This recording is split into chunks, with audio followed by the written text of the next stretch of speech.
Confluent, avec Catherine Égaud et Mathieu Lavigne.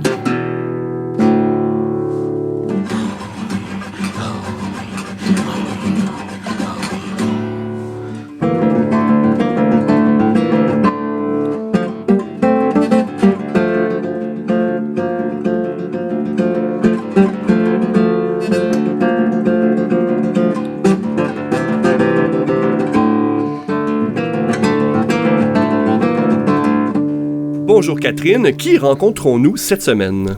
Bonjour Mathieu, au micro de Confluent, nous recevons cette semaine Alexandre Bacon, un Ilnou de Mashtoyats.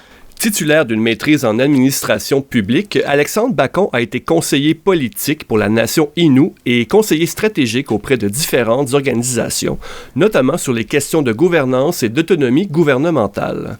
Homme de communication aux multiples talents, il est régulièrement appelé à faciliter des rencontres entre instances autochtones et allochtones. Co-fondateur du cercle Kizis, Alexandre Bacon est aussi le président fondateur de l'Institut Ashukan, un organisme qui se consacre au déploiement de programmes de formation s'adressant principalement aux Allochtones. Les programmes de l'Institut Ashukan visent à outiller concrètement les participants afin qu'ils puissent interagir et travailler de manière plus efficace avec les Premières Nations. En plus de ses réalisations en tant qu'entrepreneur et constructeur de ponts entre les communautés, Alexandre Bacon est un conteur hors pair et un grand passionné de la mythologie Innu.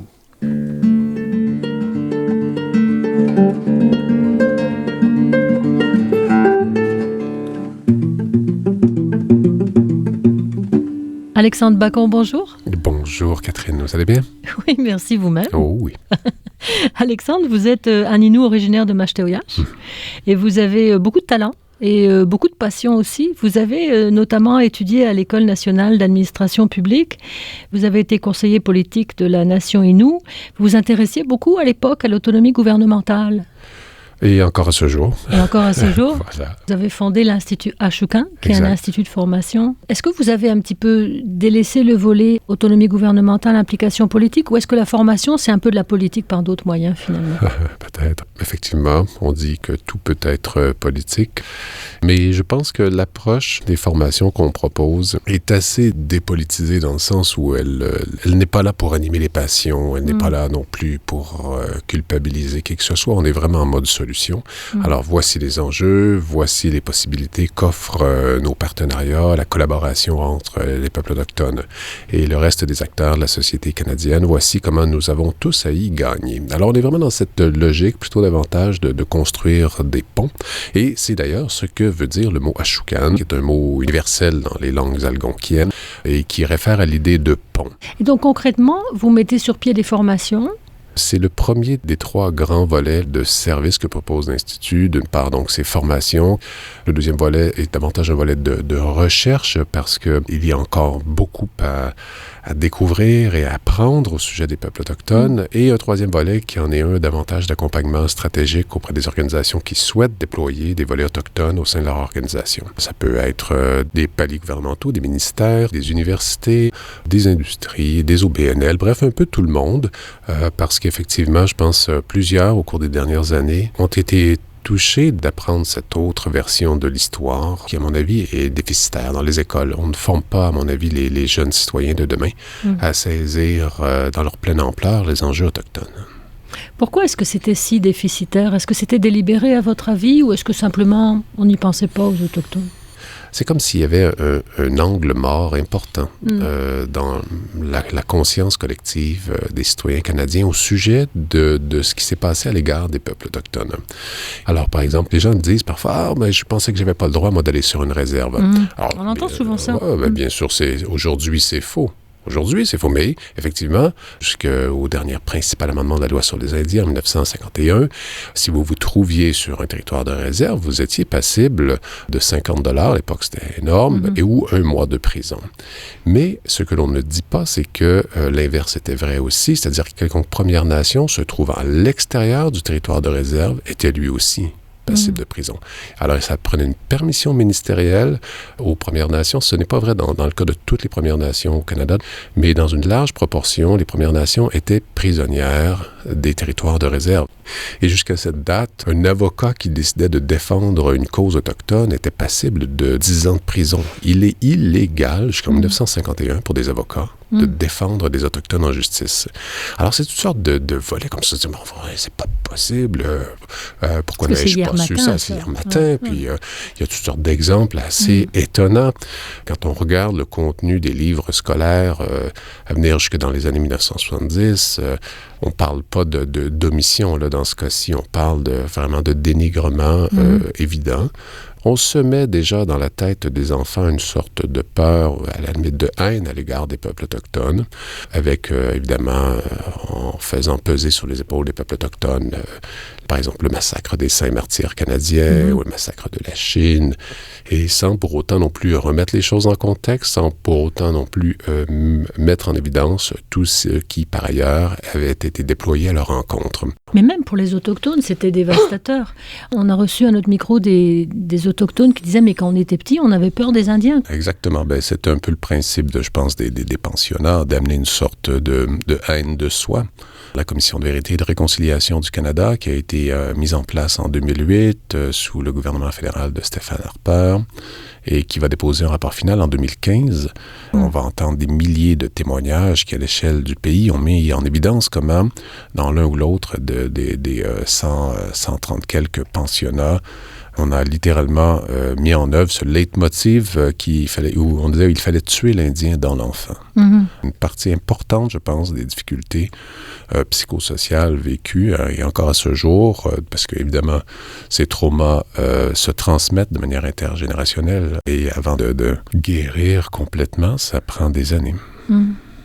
Ben, vous venez de prononcer le mot réconciliation dans Commission Vérité et Réconciliation. Comment vous vous situez par rapport à ça? C'est un terme un petit peu ambigu, en tout cas qui ne fait pas l'unanimité.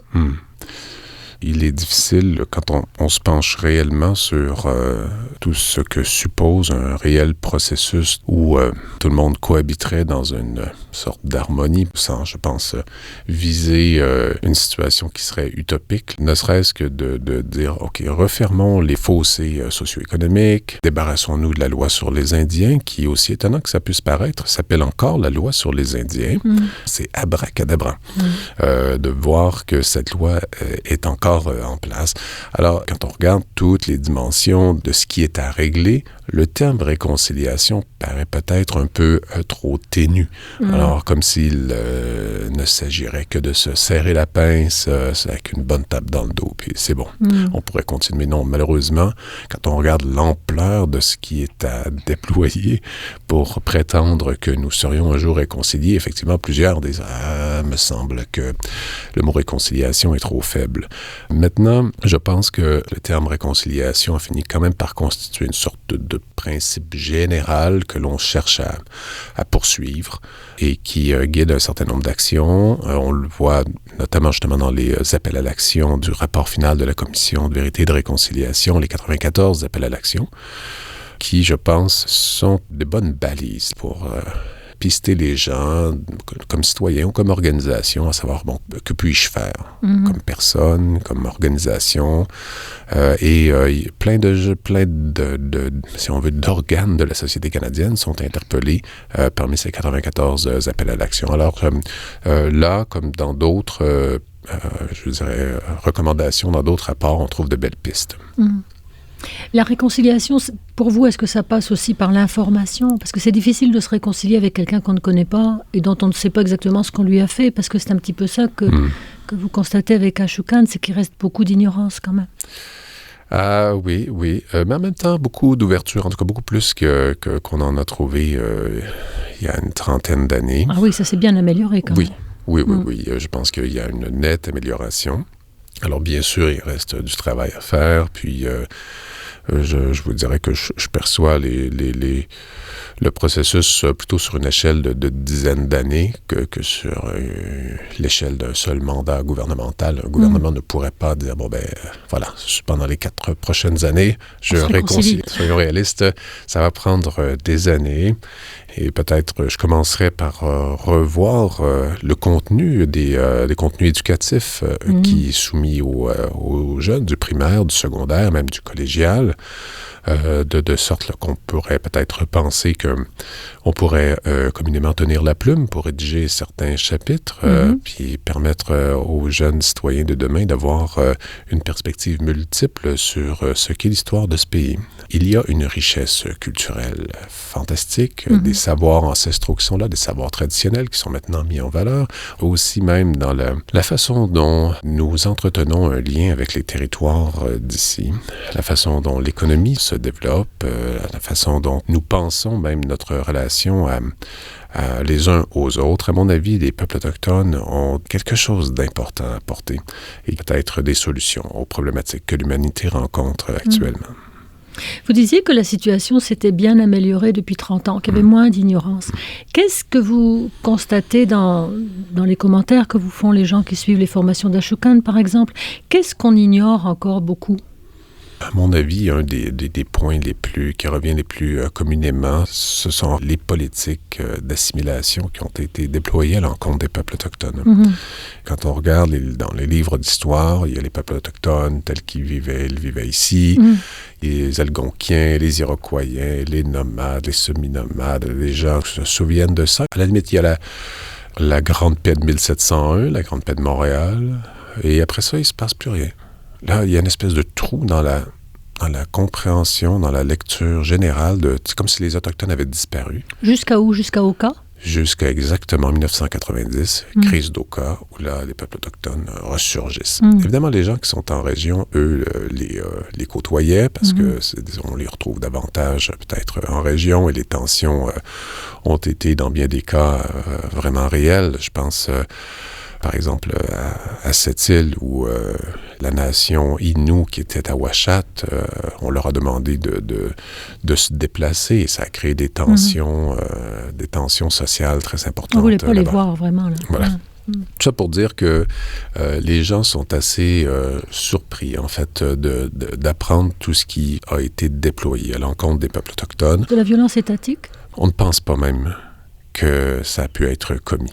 La loi d'apartheid d'Afrique du Sud était calquée sur la loi sur les Indiens.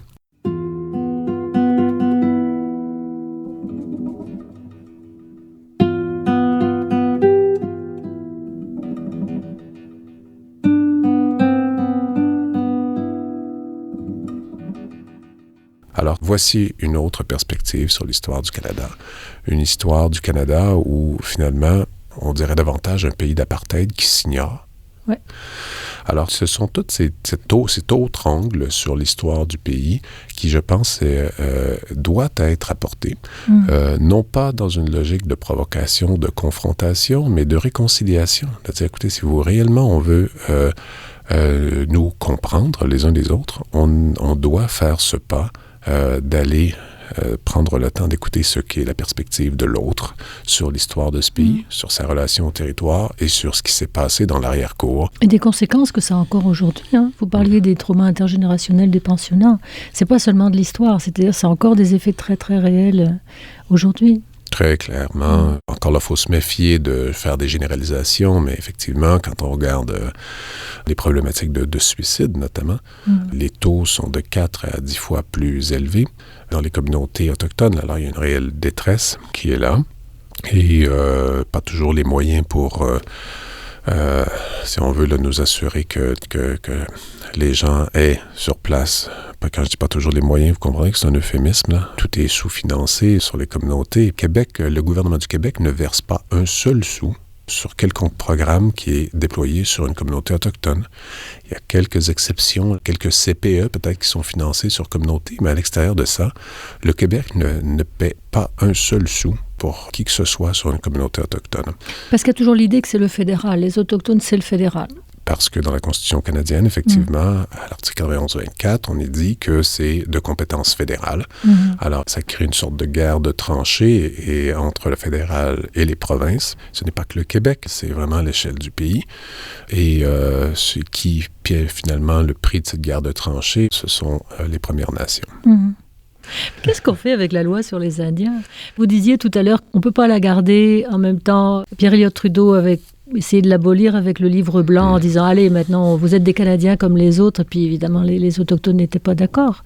Qu'est-ce qu'on fait avec la loi sur les Indiens? Ça, c'est une question, c'est plus qu'1 million. Question, elle va être rendue à 1 milliard. C'est une question qui est complexe. Et la réponse simple, pourquoi est-ce que nous ne nous sommes pas encore débarrassés de la loi sur les Indiens? C'est parce que personne ne convient de ce qui devrait la remplacer. Ça, c'est la réponse simple. Et même au sein des Premières Nations, tout le monde n'est pas d'accord sur la façon dont on devrait développer un nouveau cadre juridique dans la reconnaissance des droits des peuples autochtones au Canada.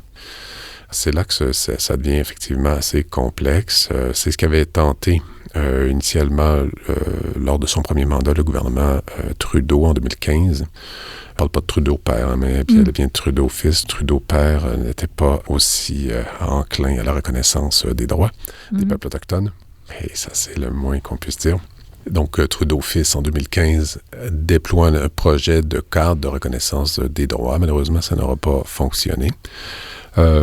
Et il y a parallèlement, je pense, toutes sortes d'efforts qui sont là. Bon, d'abord, gardons en tête que ce ne sont pas tous les peuples autochtones au pays qui sont assujettis à la loi sur les Indiens. La Constitution canadienne reconnaît 3 catégories de peuples autochtones. Les Premières Nations, qu'on appelait jadis les Indiens inscrits. Inscrits à quoi? Au registre des affaires indiennes. Avec un matricule. Avec un matricule. Moi, c'est 076, 049. Alors, on a tous un numéro comme ça. Okay. Les Premières Nations sont ces Indiens inscrits. Vous avez ensuite les Inuits et les Métis. Alors, les Métis, ce sont des nations métisses. On n'est jamais de métis tout seul. Là, c'est pas un métis au sens que c'est quelqu'un qui aurait un parent autochtone ou un ancêtre autochtone. Ce n'est pas ça, être métis au sens de la loi canadienne, la loi constitutionnelle. Être métis, c'est appartenir à une communauté métisse, comme on en retrouve au Manitoba, en Ontario, principalement, mais il y a d'autres communautés métisses là, dans l'Ouest qui ont été reconnues, qui sont le fruit, en fait, de la naissance du côtoiement, souvent de coureurs des bois, français, anglais ou écossais, avec... dans le cas du Manitoba, avec des Ojibwés, des Cris. Et ça a donné lieu vraiment à une culture et une langue qui leur est tout à fait propre. Alors, par exemple, je pense ici au Michif. Si vous écoutez du Michif sur YouTube, vous allez être étonné d'entendre tous les verbes sont en cri, mais tous les noms sont en français. C'est vraiment un mélange de français et de cri, et avec une culture là, qui leur est propre. Donc, vous avez 3 catégories de peuples autochtones qui sont là à l'échelle du pays. Tout le monde n'est pas assujetti à la loi sur les Indiens. Les seuls qui étaient initialement assujettis à la loi sur les Indiens, c'était donc les Premières Nations, qui étaient des Indiens inscrits. Certaines Premières Nations ne sont plus sous la loi sur les Indiens. C'est le cas au Québec, par exemple, des Cris et des Naskapi, qui, en signant la Convention de la baie James et la Convention du Nord-Est en 1975 et 1978, sortaient de facto de la loi sur les Indiens. Alors, ça va être le cas de n'importe quelle autre nation qui signe une entente de cette nature-là, par lesquelles, là, donc, il y a une sorte de règlement sur les territoires. Parce que jusqu'à cette date-là, au Québec, il n'y avait jamais eu, contrairement à la majorité des territoires au Canada, d'entente par lesquelles les Premières Nations cédaient le territoire. Alors ça pourrait se faire comme ça, finalement. La loi sur les Indiens ne serait pas remplacée, elle tomberait en désuétude parce que les communautés signeraient des ententes? C'est une voie. Maintenant, j'ai l'impression que ce serait quand même un défi à l'échelle du pays de penser qu'on pourrait, là, sur les 10 prochaines années, arriver à des ententes. Ça prend un contexte, souvent une espèce d'urgence économique. Depuis la Convention de la baie James, là, qui est le premier traité moderne, il y a eu quand même une trentaine d'autres traités de cette nature-là, mais principalement signés en Colombie-Britannique. Dans les formations d'Ashukan, il y a souvent un volet éducation, un volet territoire, un volet mythologie. Quel est votre rapport au territoire? C'est peut-être une des choses sur lesquelles j'insiste dans toutes mes présentations, c'est réellement la très grande diversité de réalités. À la fois culturelle, rappelons qu'à l'échelle du pays, il y a 70 langues et dialectes autochtones, 650 quelques communautés réparties très vastement dans le territoire, même au sein d'une même nation où donc plusieurs communautés partageraient une même langue, une même culture, un même groupe de valeurs. On voit bien qu'il existe au sein de chacune de ces communautés-là des particularités, sans compter bien sûr, je dirais, l'itinéraire individuel des gens. Certains certains, beaucoup de gens, je pense, sont nés, ont grandi en communauté. Certains autres n'ont eu que des liens ténus avec leur communauté et sont pourtant Premières Nations. Alors, ça amène toutes sortes de questions importantes à l'entour de l'identité. Alors, qu'est-ce que c'est être Première Nation ou Inuit? Est-ce que c'est d'avoir ce numéro de bande réellement, lequel est octroyé par le fédéral, ce qui est d'une certaine façon donc de déléguer à un gouvernement fédéral si on veut, le fondement de l'identité, ce qui fait froncer les sourcils de bien des Premières Nations. Alors, est-ce que c'est d'appartenir et d'être reconnu par une collectivité? Est-ce que c'est parler la langue? Est-ce que c'est connaître le mode de vie traditionnel en territoire? Est-ce que c'est porter les valeurs et la vision du monde? Alors, c'est toutes sortes de dimensions de l'identité qui, je pense, sont importantes à amener là, quand on réfléchit à ces questions. Alors, ça amène la question, pour moi en tout cas, du lien au territoire, parce que le lien au territoire, il est tellement intime que c'est difficile de le décrire en quelques mots, même dans le vocabulaire, dans la façon dont les langues nomment les choses. Il y a une sorte d'appartenance. On appartient davantage au territoire que le territoire ne nous appartient. Et on le sent vraiment bien dans les langues. On sent toute la reconnaissance, la valeur du territoire. Les langues, aussi chacun que ça puisse paraître aux oreilles de plusieurs, à mon avis, il n'y a pas de langue plus québécoise que les langues autochtones qui côtoient le Québec depuis 10 000 ans. Qui disent le territoire, oui. Et oui, qui le décrivent de manière chirurgicalement précise. Sa faune, sa flore, son climat, les confluents, ses rivières, ses glaces, sa neige, c'est d'une très très haute précision. Et les langues portent aussi une vision du territoire, une vision de la vie qui, à mon avis, gagnerait à être enseignée, un peu comme en Nouvelle-Zélande d'ailleurs. Tous les citoyens néo-zélandais ont l'obligation d'apprendre au moins les rudiments du maori, alors qu'ici, ne serait-ce que de dire bonjour, je m'appelle Alexandre, Kwe, Nikshan, ça serait, il me semble, la base qu'on pourrait apprendre. Bonjour, je m'appelle Alexandre, dans la langue du voisin qui est parlé dans la communauté juste à côté. Mais on n'est pas rendu là. Ça viendra peut-être, je le souhaite. Mais pour moi, donc, pour parler justement de ce lien au territoire, il y a dans les langues algonquiennes, donc pas seulement l'Innu, mais aussi, c'est vrai pour le Cri, pour le Naskapi, pour l'Atikamekw, l'Anishinaabe, les verbes ne se conjuguent pas de la même façon, dépendamment si le sujet du verbe est vivant ou non. Alors ça, c'est important parce que ça veut dire qu'à chaque fois qu'on conjugue un verbe, on doit se demander est-ce que c'est vivant ou c'est pas vivant? Est-ce que c'est vivant ou c'est pas vivant? Puis en fait, c'est un petit peu plus complexe parce qu'on dit est-ce que c'est animé ou c'est inanimé? Est-ce que ça a une âme ou ça n'en a pas? Alors, dans la plupart des cas, c'est logique. Alors évidemment, un écureuil... a une âme? Oui, on considère qu'il est vivant. Il est animé, en tout cas. Il est animé, puis je me méfie tout le temps un petit peu des télescopages de type... judéo-chrétien dans la notion d'âme, lorsqu'il s'agit de comprendre la représentation du monde des peuples autochtones. Là, c'est toujours un peu périlleux là, de vouloir dire... Plaquer le vocabulaire, oui. Voilà, c'est ça. Pour moi, le simple fait que les langues soient ainsi structurées nous oblige à porter une beaucoup plus grande attention à ce qui est vivant autour de nous. Et dans la structure même de la langue, ça nous oblige à nous rendre compte de ce qui est vivant et de ce qui ne l'est pas alentour de nous. Alors, c'est un simple exemple pour dire à quel point, justement, il y a une sorte de connexion intime. Et peut-être simplement pour terminer, un clin d'œil, jusqu'à assez récemment dans l'histoire, la loi sur les Indiens, ça s'appelait l'acte des sauvages. Et sauvage, bien sûr, avait une connotation... peut-être pas aussi négative qu'elle l'a aujourd'hui. Mais c'était pas sympathique non plus. C'était pas sympathique non plus.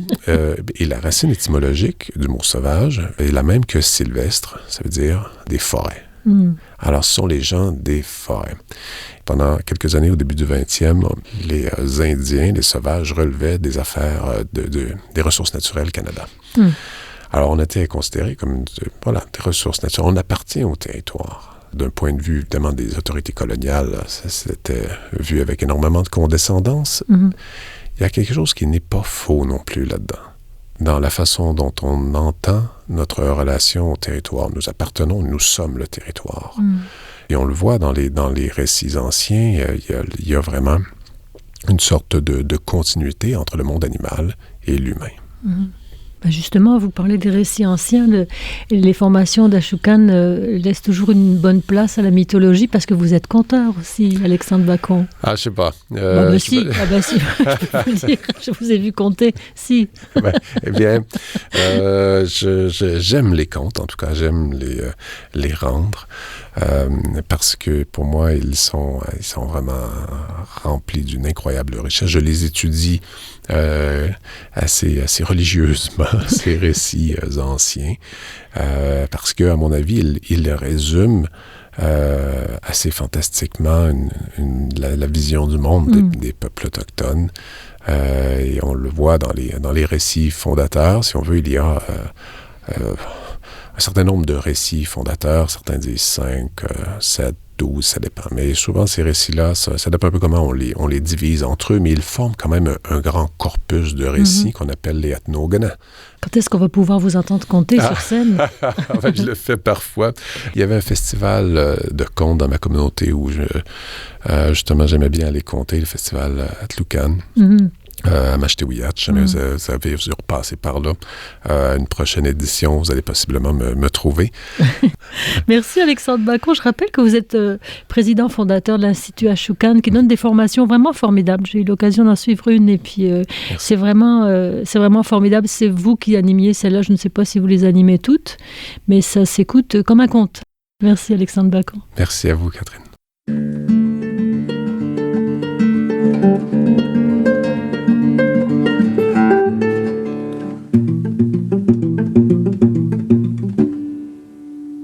Un grand merci à Alexandre Bacon, communicateur d'exception et président fondateur de l'Institut Ashokan, de ses rappels indispensables sur le parcours historique et sur les réalités actuelles des Premières Nations. Merci aussi à Valérian Fournier à la régie. Confluent est porté par Mission Chez Nous, organisme de solidarité chrétienne avec les premiers peuples, www.missioncheznous.com. À la semaine prochaine pour un autre rendez-vous Confluent. Et d'ici là, restez à l'écoute de la formidable programmation de Radio-VM et de Radio Galilée.